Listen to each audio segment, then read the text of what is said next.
Je suis le docteur Laure Isobran, je suis un médecin interniste spécialisé aujourd'hui en médecine préventive. Au cours de mon parcours, j'ai réalisé un PhD en immunologie et j'ai travaillé aux États-Unis dans un département de thérapie cellulaire. Aujourd'hui, mon intervention dans le domaine de la prévention était dédiée à expliquer les ressorts de la médecine de la longévité. Cette médecine de la longévité qui se base à la fois sur la proposition d'un dépistage le plus complet possible, l'éducation des patients à la santé et donc au mieux vieillir, et également sur le développement des nouvelles technologies qui permettent aujourd'hui de mieux évaluer le vieillissement cellulaire, de le modifier et d'agir sur ce mécanisme de vieillissement cellulaire pour limiter le développement de pathologies complexes liées à l'âge.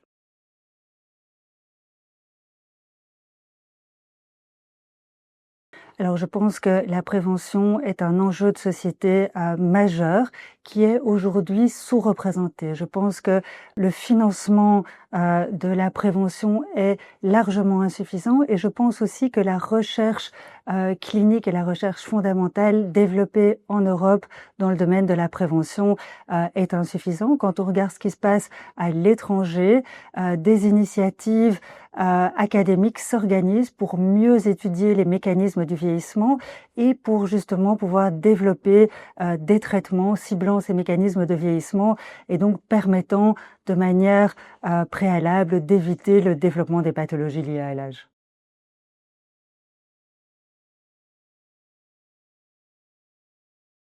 Alors, je pense que les freins sont multiples.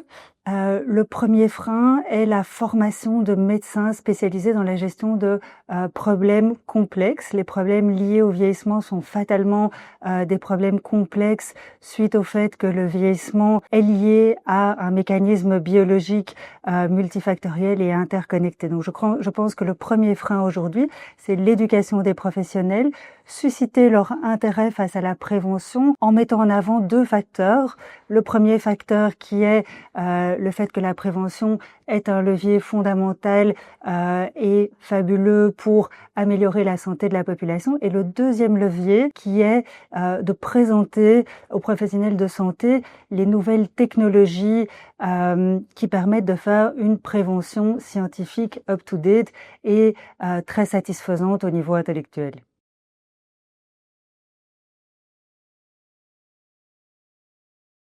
Alors, je reviens souvent là-dessus quand on m'en parle.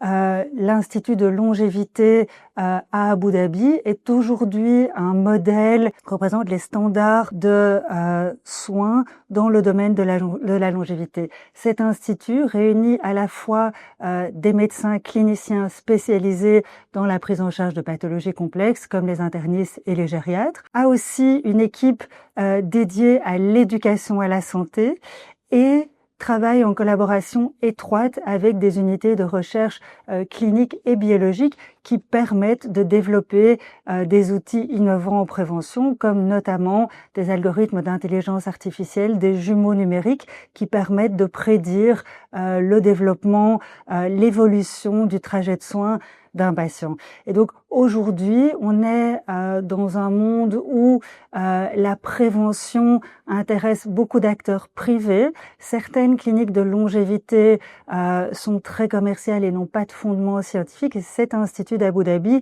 est là justement pour montrer les règles de bonne pratique et éviter que la prévention ne soit dévoyée vers une médecine trop lucrative et peu evidence-based.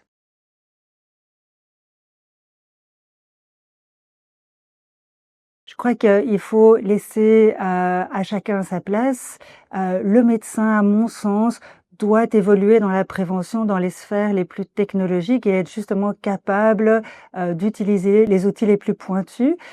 Les infirmières de liaison étant les personnes idéales pour jouer en même temps un rôle de coach et inciter, sur base des résultats du bilan de dépistage, les patients à changer leur mode de vie.